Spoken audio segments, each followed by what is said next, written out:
Right, here I am disassembling the right side head or passenger side head to prepare it for home machining. I've already taken off the heat shield, goes over the exhaust manifold. But I wanted people to look how dirty the valves are. The valve seats are good. Everything looks good. The head looks pretty straight, level, with a straight edge. The reason this head's coming apart because these lifters right here, they are frozen. They don't move, not one of them. So my conclusion is change out all the lifters, pull out all the valves. These are the valves. Clean the valves up and put new lifters in there. And we'll see how it goes from there. All right, got the exhaust manifold off. Gasket pretty much came off in one piece. Still need to clean up where it was sitting. And inside those exhaust ports is nasty. This thing needs cleaned up. Next, I'm going to pull off the fuel injectors. Right here, those three. Once I get those off, I guess I will start pulling out lifters because I want to get these lifters cleaned up. Hopefully the weather today is good. We're supposed to have tornadoes. I live here in Oklahoma City, and first tornado day of the year so far. So here goes nothing. I have removed all 6 of these lifters, or some people might call them lash adjusters, but they are all out. Here they all are. Let me show you. These things are bad. They move up and down. This should not move at all. They all move like this, but they're all stuck too. They all cannot be compressed. So every one of these is bad, which would be the reason why all the rocker arms rattle like a freight train, and some of them are falling off. On the road to recovery now. All right, just got all 3 of the fuel injectors pulled out. A lot of hard work. These things are almost glued in there. But they're really dirty, nasty. Want to go clean them up, and then hopefully they will be fine, and I can just lube up the seals or get new seals for them. I don't know yet. Depends. Don't know if they're dry or not. We'll find out. I got the 3 fuel injectors cleaned up. They look pretty good. Little O-rings on the ends of them. They're not exactly supple. I probably should replace them, but they're not exactly that bad either. Maybe I'll replace them, maybe I won't. I don't know. Dielectric grease might rejuvenate them though. Find out later. It's the least of my problems right now. Got this side of the engine block all cleaned up. New head gasket on there. Looks pretty good. Cylinder walls cleaned up, pistons cleaned up. Now it's just a game of hurry up and wait, because I need to wait for valve spring compressor tools to arrive, and need to clean up the other head so it can be kind of good looking like this one. Nice lovely day, warm, windy, good day to clean grease off of aluminum parts. Hopefully I can make this thing look new before putting it back on the truck. We're pretty close to new. This here's the timing chain cover. Here's the water pump. It's old, but I'm going to change it out. I got a new one for it. Anyway, this has already been cleaned up a lot, but bringing a pressure washer in a second to clean it up.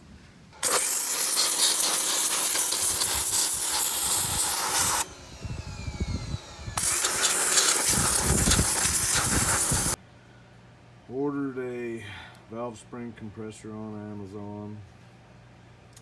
This one fits pretty nice, makes the job pretty easy. Anyway, pulled out the valves.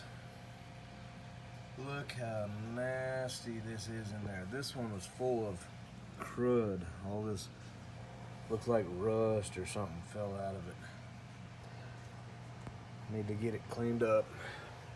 There's a valve stuck in a piece of wood, so don't get them, a piece of cardboard, so don't get them mixed up.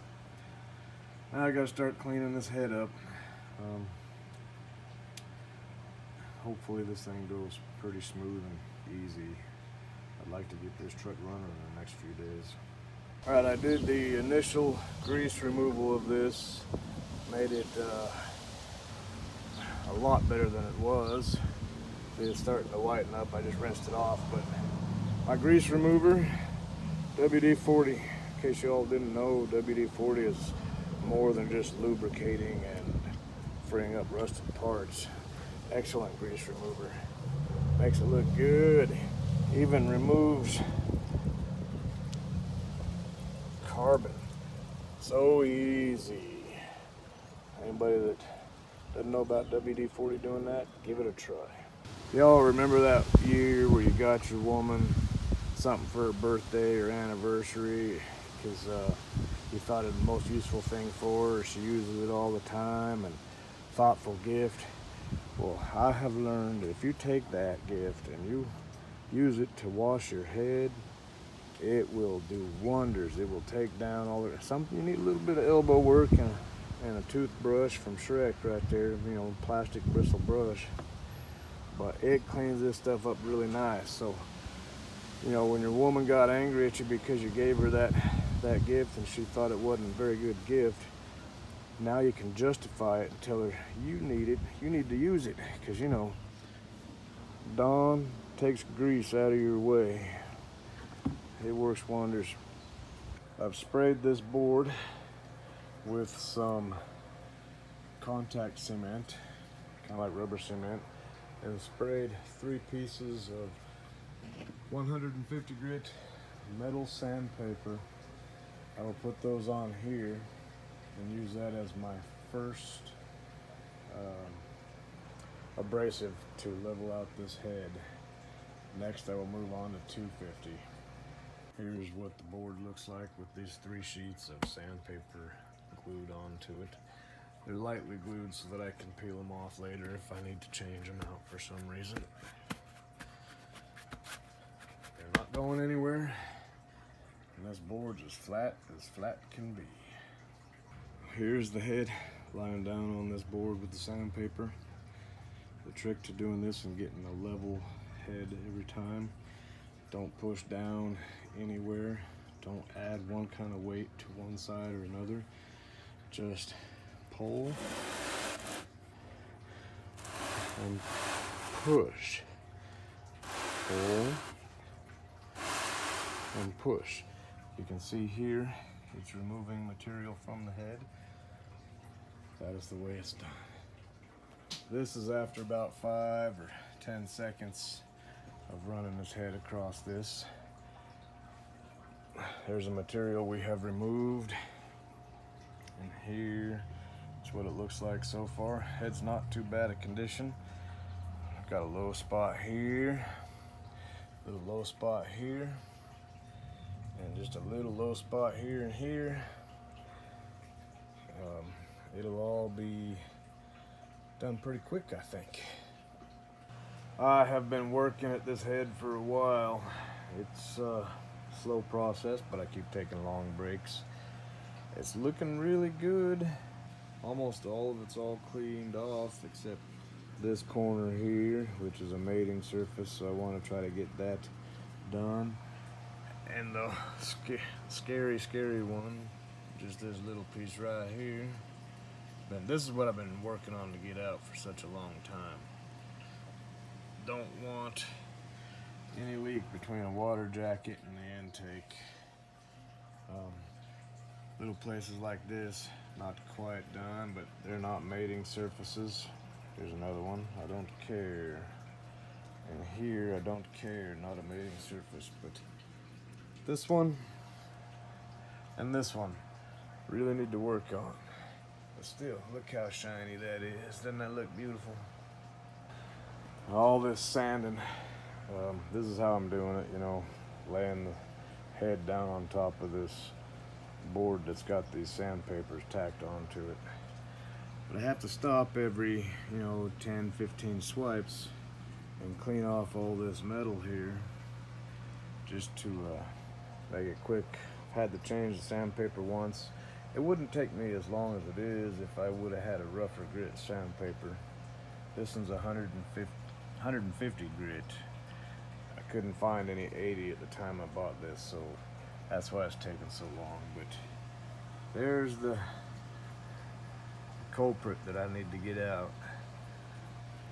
I realized I had the flash on earlier, so it was too bright to see in this, but everything else looks quite good if the camera focus.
Now I'm giving the cylinder head an acid bath. Well, kind of acid.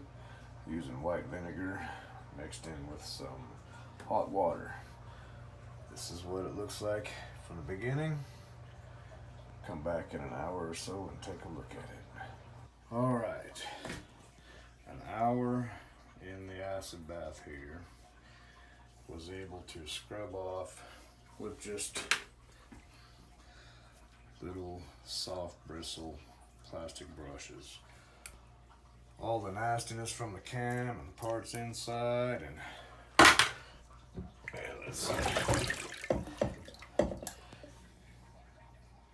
Exhaust manifold ports are alright. Inside here is alright. Not perfect, but a lot better than they were. So I'm gonna rinse it off now and ready for sandblasting tomorrow.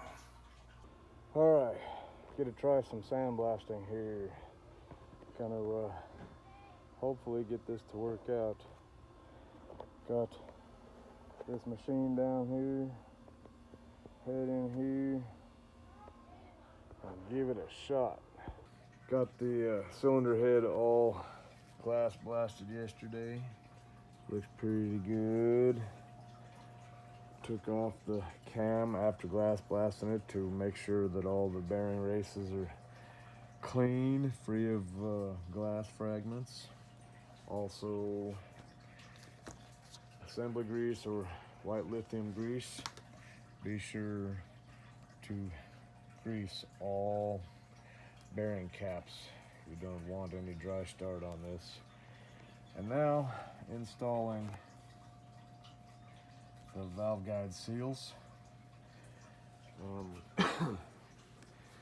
Don't know if you know how, but they do seat on there. This socket seems to fit them just fine. You stick a socket on top of there and you can tap on there until you hear it seat or completely get mounted on there so there's no play. Anyway, good luck to me. Hopefully today I might be able to get this thing on the truck. Now we're gonna torque down the caps here. Torque specs on 3.7 liter Chrysler engines is 100 inch-pounds. That's inch-pounds. You know, with the 1/4 inch ratchet, not with a 1/2 inch. It's not foot-pounds. 100 foot-pounds. I know you can't see. I mean, 100 inch-pounds. I know you can't see it here, but right there, 100 inch-pounds. Way to do this, don't torque it down 100 at one time. Make all of them finger tight and turn each one a 1/2 turn from here to here in this sequence. This way you will get the proper torque. Easiest way to clean your valves after scraping off all the carbon that's stuck to it that's easy to get off. Stick it in a drill press there. It'll allow you to check also. See if any valves are bent. Don't want any bent valves going back in. So take a brass brush and really clean it up. Get it nice and pretty. Don't need to push hard.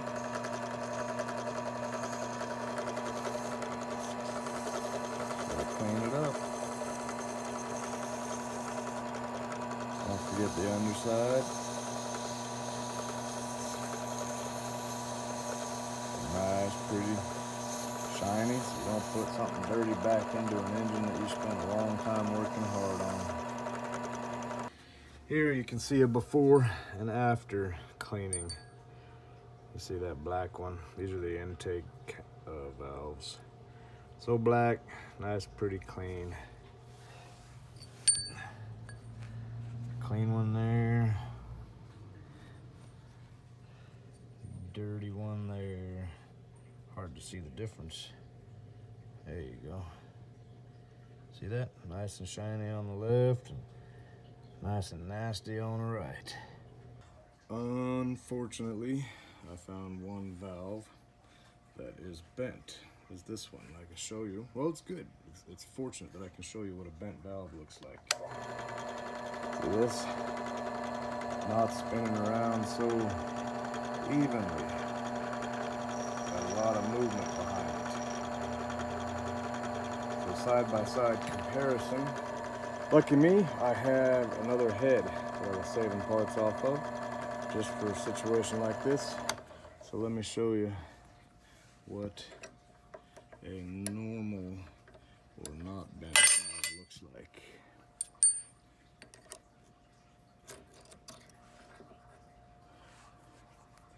So you can get a comparison.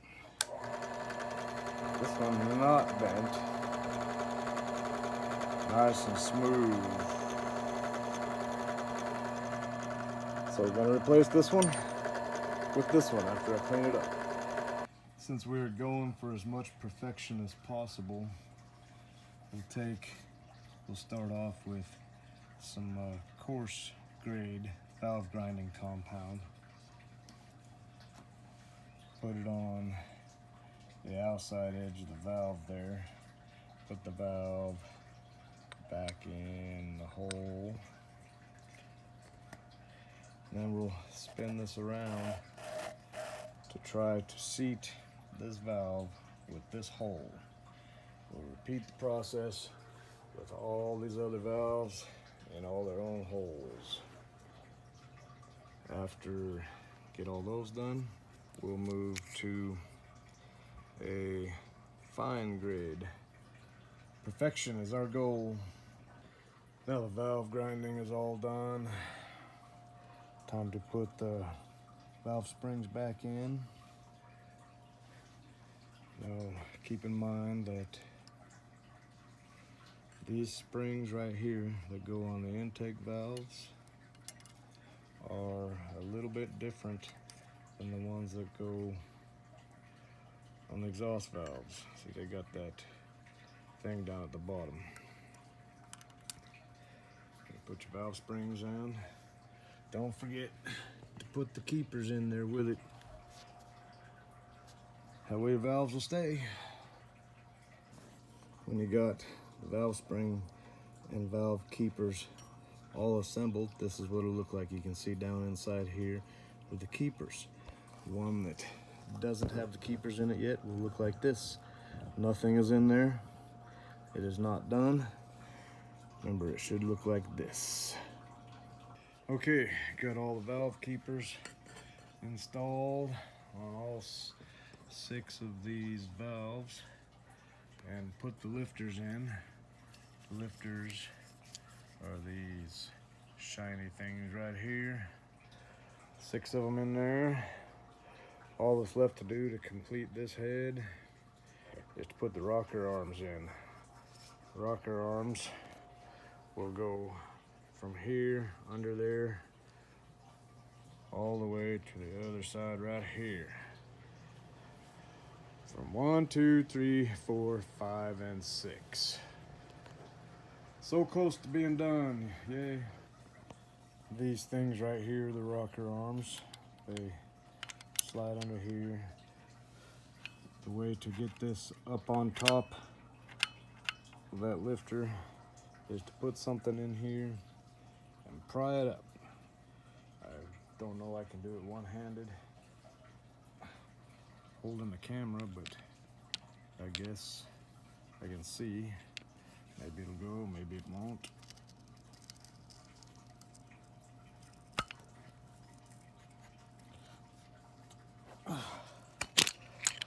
Almost, so close. Try this one more time. It's not easy to hold the camera and do this one-handed.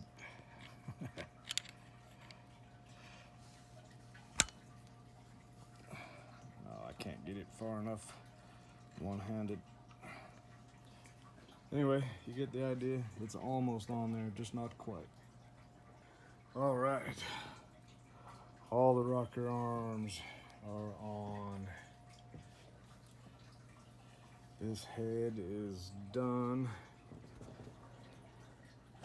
Time mark is set straight up here, but then put on the engine, it won't be right.